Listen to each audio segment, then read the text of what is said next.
Hello friends. तो आज से हम एमपीपीएससी प्रीलिम्स के लिए एक नई यूनिट की स्टार्टिंग करेंगे और वो है यूनिट 6 इकोनॉमी ऑफ एमपी। इसमें हम सबसे पहला टॉपिक पढ़ेंगे progress in sustainable development goals in MP. तो उसको स्टार्ट करते हैं। सबसे पहले थोड़ा एसडीजी के बारे में थोड़ा एक बेसिक्स को जान लेते हैं। एसडीजी यानी सस्टेनेबल डेवलपमेंट गोल्स। इसका ट्रू कॉन्सेप्ट सबसे पहले यूएनसीएचई यानी united nation conference on human environments से आया था, जो कि 1972 में स्टॉकहोम में आई थी। और इसमें यहाँ पे सस्टेनेबल डेवलपमेंट का कॉन्सेप्ट दिया गया था, लेकिन उस टाइम पे इसको सस्टेनेबल डेवलपमेंट ना कह के इकोलॉजिकल डेवलपमेंट कहा गया था। उसके बाद अगर हम देखें जो सस्टेनेबल डेवलपमेंट है उसके फादर कौन है, तो इसके फादर एक तो वर्ल्ड लेवल पे हैं और एक इंडिया लेवल पे हैं। तो वर्ल्ड में इसके फादर हैं ब्रूटलैंड कमीशन, क्योंकि इसका जो एसडीजी का जन्म है अभी हम आगे पढ़ेंगे कि ब्रूटलैंड कमीशन से हुआ था। तो इसके फादर ब्रूटलैंड है और इंडिया में इसके फादर स्वामीनाथन है। अब हम देखते हैं आखिर एसडीजी का जो उदय है वो कहाँ से हुआ। तो जो ब्रूटलैंड कमीशन है, ये एक ब्रूटलैंड कमीशन है जो कि world commission on environment and development, एक कमीशन ऑर्गेनाइज हुआ था और उसके अंडर एक ब्रूटलैंड कमीशन था। तो ये 1983 में एक कमीशन ऑर्गेनाइज हुआ था, ब्रूटलैंड कमीशन, जिसके अंतर्गत 1987 में अवर कॉमन फ्यूचर नाम की एक रिपोर्ट आई थी। उस रिपोर्ट में सस्टेनेबल डेवलपमेंट को एक्सप्लेन किया गया था और उसमें कहा गया था कि सस्टेनेबल डेवलपमेंट एक ऐसा डेवलपमेंट है जो आज की प्रेजेंट नीड को तो फुलफिल करता ही है, और इसके साथ मेन काम ये करता है कि जो फ्यूचर जनरेशन है उसकी एबिलिटी को कॉम्प्रोमाइज़ नहीं करता और उनकी ज़रूरतों को कॉम्प्रोमाइज़ नहीं करता। मतलब आज की ज़रूरतें तो हमारी फुलफ़िल हों, और ये नहीं कि हम आज सारे रिसोर्सेज ख़त्म कर दें और फ्यूचर के लिए कुछ ना बचे। तो हमें वो ये एसडीजी ये बताता है कि आज कंजम्पशन करो कि फ्यूचर में वो कम ना हो जाए, मतलब फ्यूचर जनरेशन के लिए भी कुछ बचा रह जाए। तो ब्रूटलैंड कमीशन की अवर कॉमन फ्यूचर रिपोर्ट ने एसडीजी को ये एक्सप्लेन किया था।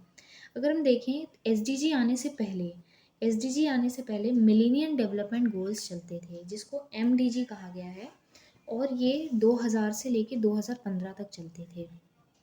इसमें 8 गोल्स और 18 टारगेट्स थे और ये 2015 में एंड हो गया। और उसके बाद 2015 से लेके 2030 तक के लिए एसडीजी बनाए गए, जिसमें कि 17 गोल्स और 169 टारगेट्स थे।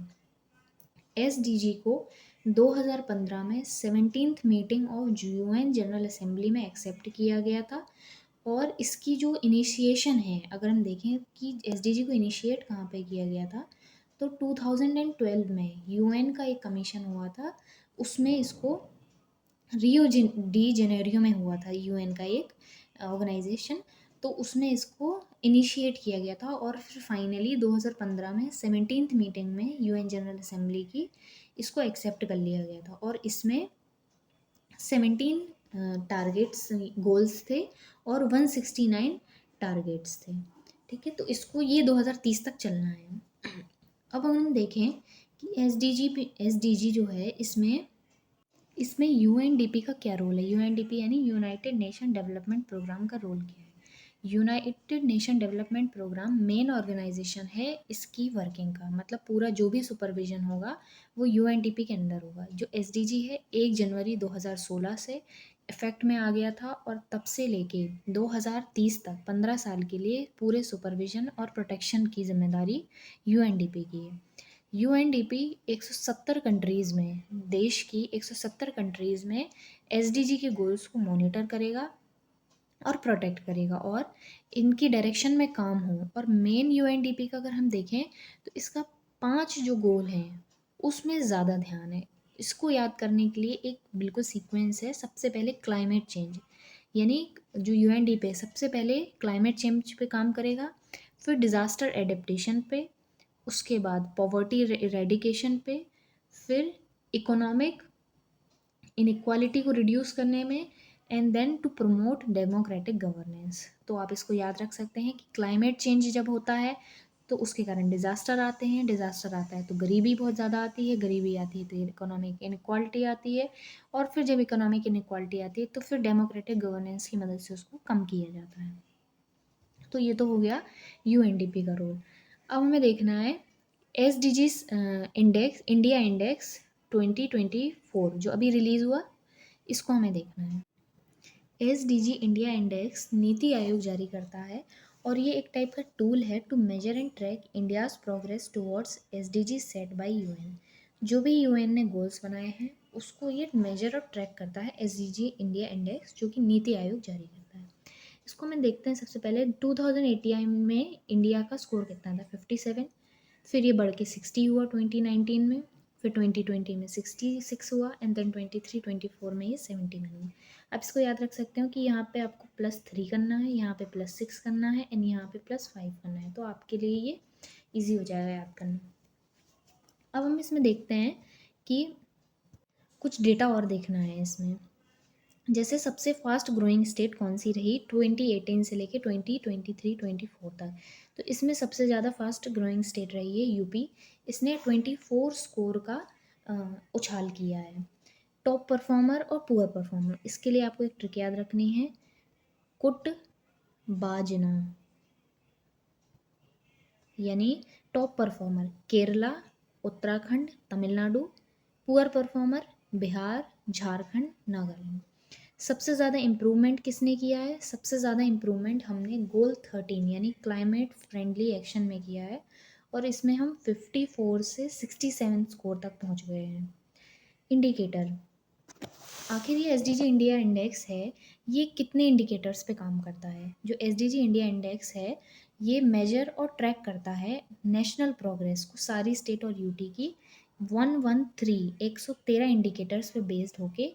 और ये इंडिकेटर आते कहाँ से हैं, ये indicator national indicator framework of ministry of statistics and programme implementation के इंडिकेटर होते हैं, जिसके बेसिस पे ये नेशनल प्रोग्रेस को ट्रैक करता है। किसकी पे, NIF नेशनल इंडिकेटर फ्रेमवर्क, जो कि ministry of statistic and programme implementation के होते हैं, इसके 11 के इंडिकेटर पे काम करता है।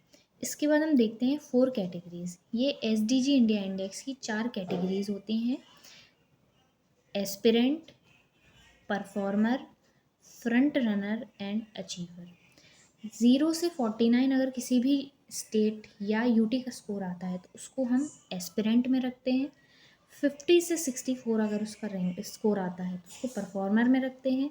अगर 65 से 99 आता है तो उसको हम फ्रंट रनर में रखते हैं, और अगर 100 आता है किसी का भी तो उसको अचीवर में रखते हैं। ठीक है, इसको हम याद रख सकते हैं। जैसे कोई भी एस्पिरेंट होता है तो जब वो तैयारी करता है तो उसको एस्पिरेंट कहते हैं। फिर जैसे ही वो परफॉर्म करने लगता है, ठीक है, कुछ उसने परफॉर्म कर लिया तो फिर वो एक फ्रंट रनर की लाइन में आ जाता है, और जैसे ही उसने कुछ अचीव कर लिया तो दैट इज़ अचीवर की उसमें आ जाता है वो। एक फैक्ट और है यहाँ पे कि जो SDG इंडिया इंडेक्स है वो इंडिया में सिर्फ 16 गोल के बेसिस पे नेशनल प्रोग्रेस को ट्रैक करता है, क्योंकि इंडिया में हर स्टेट कोस्टल स्टेट नहीं है। तो जो गोल 14 है एक्वेटिक लाइफ, उसको छोड़ दिया जाता है और सिर्फ 16 गोल के बेसिस पे नेशनल प्रोग्रेस को ट्रैक किया जाता है। अब हमें देखना है कि SDG और MP, जो यानी आपका एक्चुअल टॉपिक है SDG प्रोग्रेस इन MP, उसमें क्या है। तो MP का आपका 2021 में 62 स्कोर था, यानी परफॉर्मर था MP। और ये जो अभी रिपोर्ट जारी हुई है 23-24, इसमें हम 67 आ गए हैं, यानी फ्रंट रनर आ गए हैं, और MP की रैंक है 18th। तो MP की SDG इंडिया इंडेक्स 23-24 में रैंक 18th है, और ये 62 से 67 यानी परफॉर्मर से फ्रंट रनर हो गया है। मैक्सिमम स्कोर अगर देखें तो वो है 12th नंबर के गोल में 92, एंड मिनिमम है 9th नंबर के गोल में 39। तो आप याद रख सकते हो 2 2 12 92 एंड 9 9 9 एंड 39। अब हमें देखना है कि कुछ और डेटा जो इस इंडेक्स के थ्रू हमें पता चलते हैं, ये MP से रिलेटेड हैं आपके।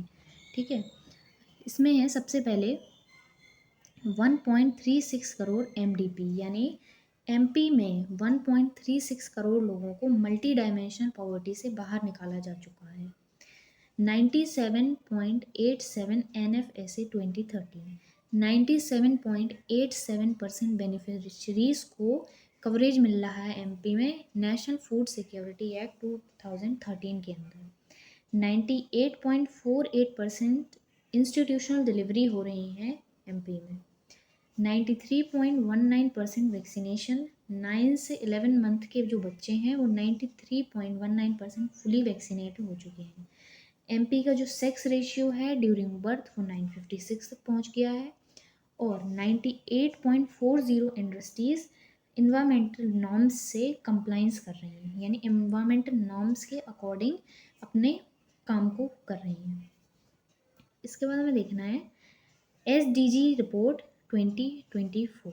ये SDG report SDG India index से हट के आती है और ये SDG रिपोर्ट 2024 को UNSDSN यानी सस्टेनेबल डेवलपमेंट सॉल्यूशन नेटवर्क, ये UN की एक ब्रांच टाइप है, उसने जारी किया है। और ये 3 पिलर के बेसिस पे अपनी रिपोर्ट को दिखाती है। EES economy, environment and society. इसमें जो फर्स्ट है वो है फिनलैंड और इंडिया का स्कोर है 63.99 और इसकी रैंक है 109। ठीक है, इंडिया की 109 रैंक है, 63.99 का स्कोर है।